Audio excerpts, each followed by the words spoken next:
Smart Ideas avec Paul Charland, bonjour. Bienvenue, heureux de vous retrouver. Vous êtes le cofondateur d'Alancienne, créé en 2016. Rappelez-nous, c'était quoi l'idée de départ? L'idée, c'est assez simple. Moi, je suis un passionné de cuisine depuis toujours, et j'ai compris que pour faire de la bonne cuisine, il fallait avant tout des bons produits. Ouais. Donc je me suis rapproché des petits producteurs locaux et je me suis rendu compte qu'ils ne vivaient pas de leur métier. En France, il y a en moyenne un tiers des agriculteurs qui gagnent 350 € par mois, ce qui est quand même assez terrible. Et j'ai voulu changer ça. Donc j'ai fait des études pour comprendre un peu pourquoi le monde en était arrivé là. Je suis parti aux États-Unis, notamment à l'université de Berkeley, et là j'ai compris que la solution était entre nos mains. Et donc j'ai voulu monter à l'ancienne un circuit court où on livre à domicile des produits ultra frais, agroécologiques, en direct, des petits producteurs locaux engagés. Et l'intérêt, c'est que c'est cueilli le matin, livré le soir. C'est un circuit court. Donc on est le seul et unique intermédiaire entre les petits producteurs et on peut mieux les rémunérer.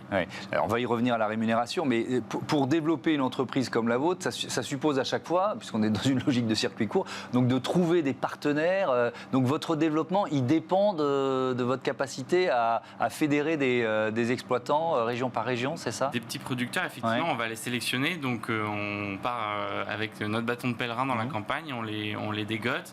On regarde un peu comment ils travaillent, on parle beaucoup avec eux pour vraiment les sélectionner sur des critères de qualité de produit évidemment, et puis de valeur agro-environnementale. Et donc vous êtes où aujourd'hui? Dans combien de Paris, villes ou de régions? Parisienne, Lyon, région lyonnaise et Bordeaux. D'accord. Et donc il y a d'autres villes, d'autres régions en perspective? On espère, oui. Alors là, il y a une petite crise en ce moment de l'alimentation durable, donc on va attendre qu'elle passe. Mais une fois qu'elle sera passée, j'espère qu'on pourra se développer partout dans toute la France. C'est aussi une appli anti-gaspi d'une certaine façon. Comment ça fonctionne? En fait, nous, l'intérêt, c'est que c'est cueilli le matin, livré le soir. C'est un site internet. Vous commandez ce que vous voulez quand vous voulez. C'est vraiment du libre service.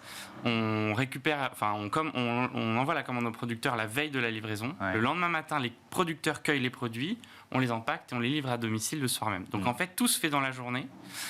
Et ce que va cueillir le producteur, c'est uniquement ce que les gens ont commandé. Donc les stocks sont dans les champs. On parle d'agriculture agroécologique. C'est vraiment l'ADN d'Alancienne. Ça veut dire quoi? L'agroécologie, c'est assez simple, c'est l'idée de repartir à la base de l'agriculture. L'agriculture, c'est un panneau solaire. Le but, c'est de transformer les rayons du soleil en alimentation. Il n'y a pas d'autre but que ça. Et donc, quand on comprend ça, on comprend que tout ce qu'on va ajouter sur la ferme, ce qu'on appelle les intrants, qui vont venir de l'extérieur, vont en fait être une perte de rendement. Bêtement. Donc nous, on va essayer de faire en sorte que les fermes soient autonomes et qu'elles aient besoin en intrants que les rayons du soleil. Donc on va se passer des phytosanitaires, on va se passer des énergies fossiles, on va se passer des engrais de synthèse qu'on va apporter, et on va faire en sorte de maximiser les écosystèmes pour produire un maximum d'alimentation. Et la bonne nouvelle, c'est que non seulement ça marche, mais en plus on arrive aujourd'hui à produire plus que dans une agriculture classique. Vous dites on parce que vous avez aussi fondé la ferme de l'Envol, c'est ça, il y a 4-5 ans, c'est quoi? En fait, dans nos pérégrinations avec les petits producteurs, on s'est rendu compte de plein de limites encore dans les techniques agroécologiques. C'est un but, on n'y est pas encore, mais on a envie d'y aller.